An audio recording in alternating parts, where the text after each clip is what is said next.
बाथेले मुमल जी माड़ीअ मां लियाकत बोज़दार जी रिपोर्ट मूजिब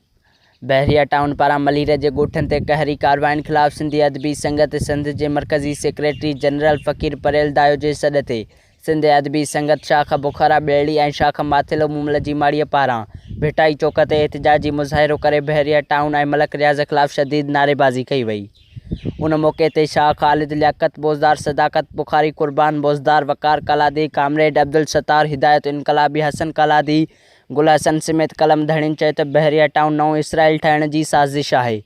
जंहिंखे कंहिं बि सूरत में क़बूल न कंदासीं। जॾहिं त बदनाम ज़माना बहरिया टाउन सिंधियुनि खे अक़लियत में तब्दील करण ऐं सिंधियुनि खां हक़े हाकमियत खसण जो मकरूह मंसूबो आहे।